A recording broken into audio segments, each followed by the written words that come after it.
السلام علیکم۔ آج ہم جدہ المعادی شاپنگ کرنے کے لیے گئے، لیکن ایک بہت ہی افسوسناک واقعہ ہم نے آنکھوں سے دیکھا۔ جب ہم شاپنگ کر کے بوادی سے باہر نکل رہے تھے تو ہمیں بہت تیز جلنے کی بو محسوس ہوئی۔ ساتھ ہی ہم نے دیکھا کہ ایک سیکورٹی گارڈ فائر فائٹنگ کا پائپ لے کر دوڑ رہا تھا۔ باہر نکل کر ہم نے دیکھا تو سامنے والی بلڈنگ میں اتنی آگ لگی ہوئی تھی، جو بہت دھواں اس کا اتنا زیادہ تھا اور بہت زیادہ آگ تیزی سے بڑھ رہی تھی۔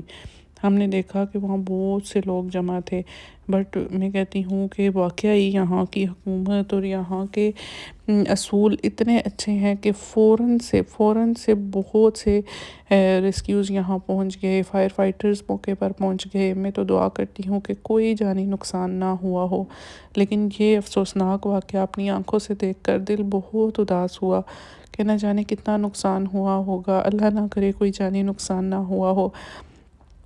بس یہ سب اپنی آنکھوں سے دیکھنے کے بعد کافی ٹائم تو یہ ذہن سے نکلا ہی نہیں۔ میرے بچے میرے ساتھ تھے، وہ تو کافی ڈر گئے تھے اور سہم گئے تھے۔ بہت سے لوگ جمع تھے کیونکہ آگے تو روڈ بھی بلاک ہو گیا تھا، وہاں بہت سے فائر فائٹرز، ریسکیوز اور بہت سے لوگ جمع ہو گئے تھے ہیلپ کے لیے۔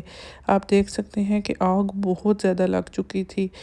آئی تھنک سو کہ کوئی شارٹ سرکٹ ہوا ہے یا کچھ، کیونکہ اے سی سے آگ لگی تھی، اے سی جل گیا تھا سارا اور ساتھ ہی اندر گھر بھی جل گیا تھا۔ تو دعا کریں کہ اللہ تعالیٰ ایسی ناگہانی آفتوں سے سب کو محفوظ رکھے۔